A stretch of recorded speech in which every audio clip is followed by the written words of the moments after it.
అందరికీ నా హృదయపూర్వక నమస్కారాలు. ఈరోజు ప్రత్యేకించి హైదరాబాద్ నుంచి ఇక్కడికి రావడం జరిగింది. దీని వెనుక ముఖ్య ఉద్దేశం కాపు సంక్షేమ సేన గౌరవ అధ్యక్షులు,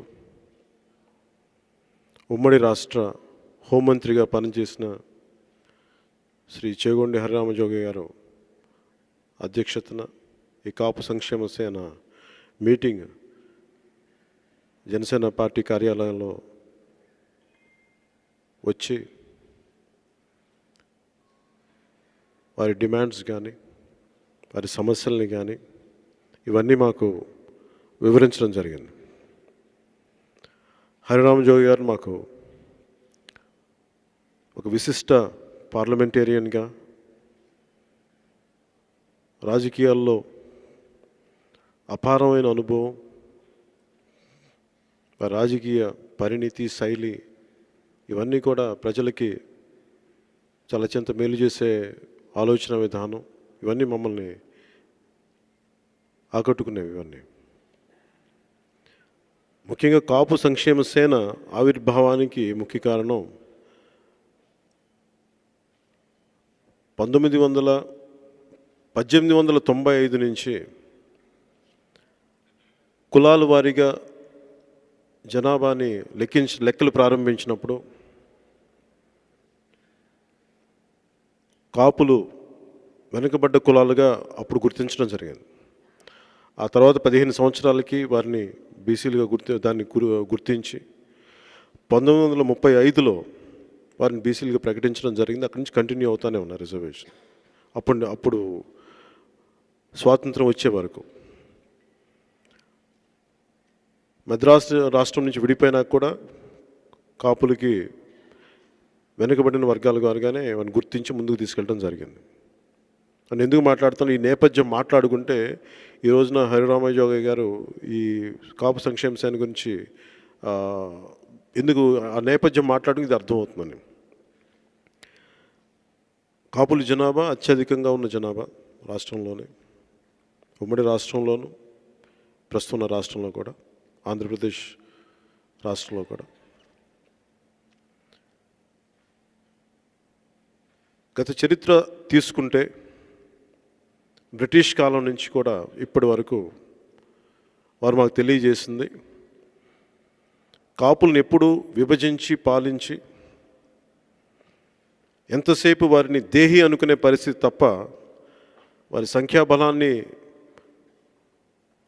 అధికారాన్ని శాసించే స్థాయిలో ఉండాల్సిన వాళ్ళు యాచించే స్థాయిలో పరిస్థితుల్లో పెట్టేశారు. రాజ్యాన్ని శాసించే శక్తులు కావచ్చు, చట్టాలని చెప్పు చేతుల్లో పెట్టుకునే వ్యక్తులు కావచ్చు, పేర్లు ఏదైతేనే అన్యాయం నిరంతరంగా సాగుతూనే ఉంది. ఇది ఒక్క కాపు కులాలకనే కాదు, 1959లో నాకు గుర్తుంది రాసిన పుస్తకం, సోషలిస్ట్ నాయకులు నాకెంతో ఇష్టలైన శ్రీ రామ్ మనోహర్ లోహియా గారు రాసిన పుస్తకం కాస్ట్ ఇన్ ఇండియా, భారతదేశంలోని కులాలు అన్న దాంట్లో పుస్తకంలో ప్రత్యేకించి ఉమ్మడి ఆంధ్రప్రదేశ్ మీద ఆయన రాసిన పుస్తకం 2-3 పేజీల్లో కాపులు మిగతా వెనుకబడ్డ కులాల గురించి ప్రస్తావన ఉంటుంది. ఆ ప్రస్తావనలో ముఖ్యంగా ఆయన లేవనెత్తింది కేవలం అధికారం కొంతమంది చెప్పు చేతుల్లోకి వెళ్ళిపోతుంది. అత్యధిక సంఖ్యాబలం ఉన్న కులాలైన కాపులు కానీ, యాదవులు కానీ, గౌడలు కానీ, దళితులు కానీ, మిగతా వెనుకబడ్డ బీసీ కులాలన్నీ కానీ కలిపి ఇవి అధికారానికి దూరంగా ఉన్నాయి. వీటిని విముక్తపరచగలిగేది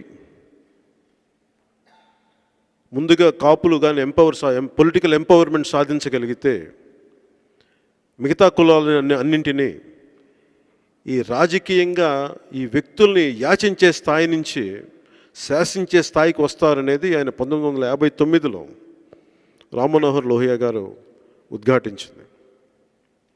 ఈరోజుకి పరిస్థితి చూస్తే ఇంత సంఖ్యాబలం ఉండి కాపు కులాలను ముఖ్యంగా బ్రిటిష్ టైంలో కానీ తర్వాత వరుస క్రమంలో 65 వరకు తూర్పు కాపులుగానే విడగొట్టేశారు, మున్నూరు కాపులుగా విడగొట్టేశారు.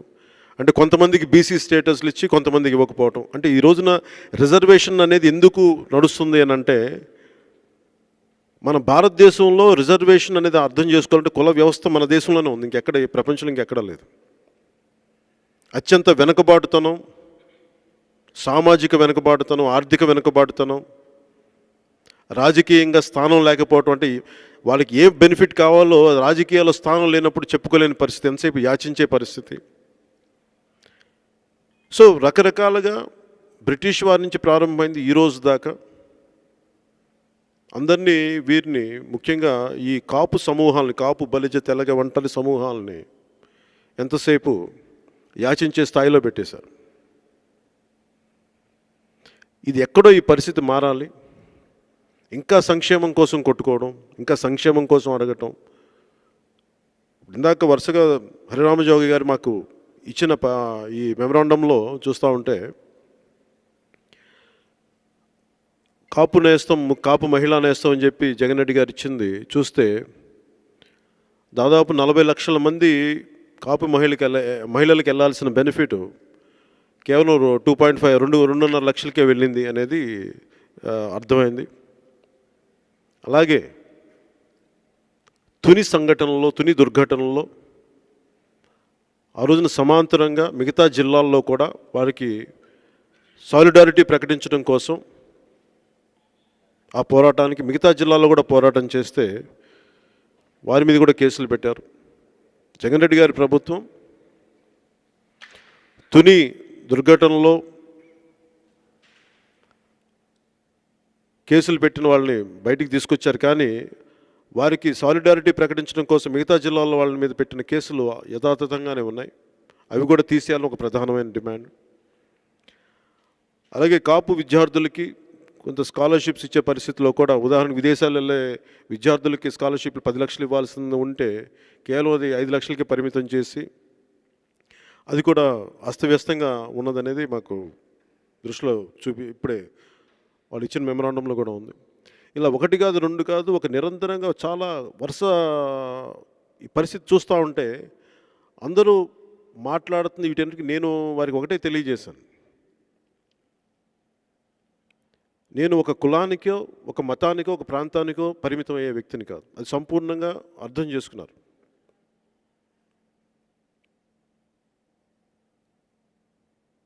ఇంతకు ముందు హరిరామజోగి గారు మాట్లాడినప్పుడు, ఎందుకు మేము ఈ సంస్థ పెట్టగానే మీ దగ్గరికి ఎందుకు రాలేదని, మీకు మిమ్మల్ని ఒక కులానికి అంటగట్టడం ఇష్టం లేదని మనస్ఫూర్తిగా నేను దానికి వారు నన్ను అర్థం చేసుకున్న మనస్ఫూర్తిగా వారికి ధన్యవాదాలు తెలుపుకుంటున్నాను.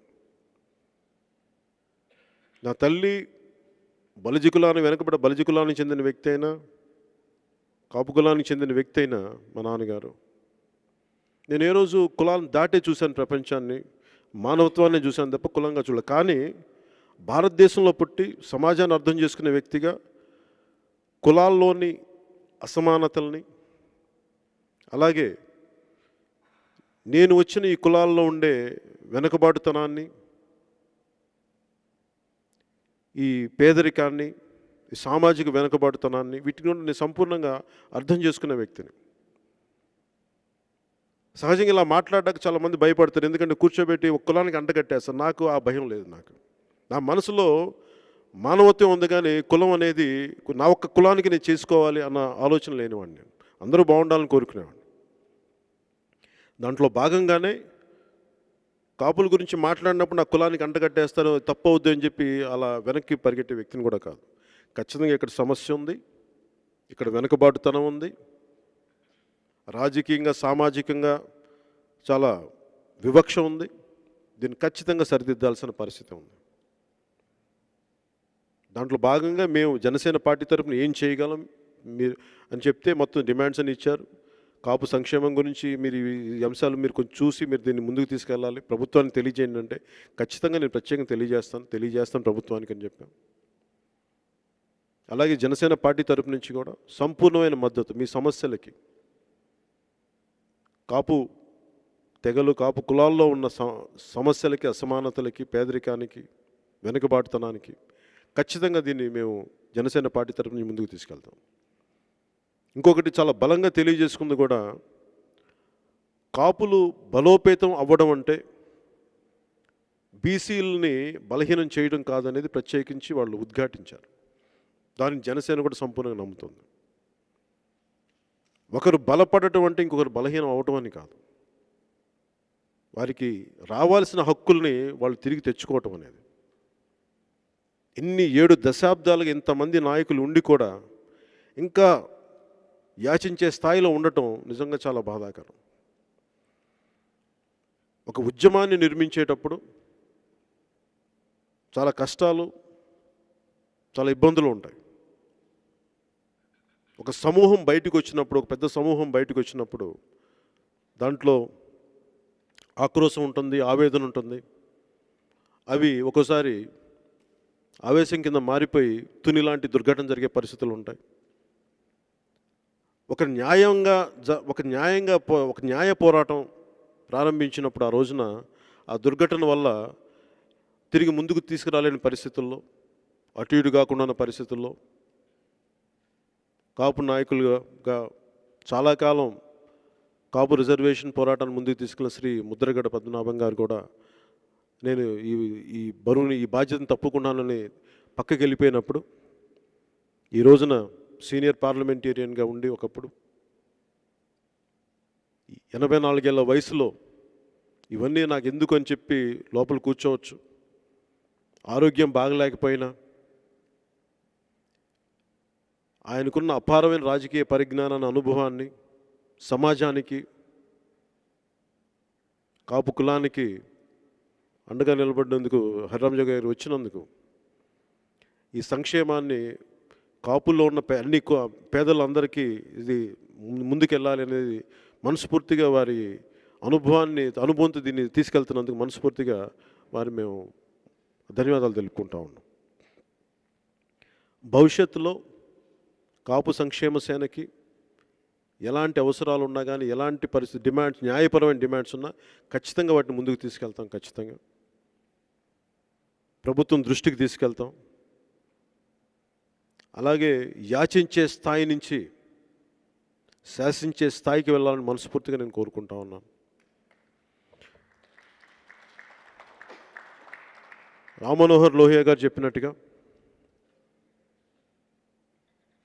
ఇప్పుడున్న, అంటే మేము మాట్లాడుతున్నప్పుడు ప్రత్యేకించి ఈ సోషల్ ఎంపవర్మెంట్ జరగాలి అంటే అన్ని కులాలకి సమానమైన ప్రాతినిధ్యం ఉండాలి.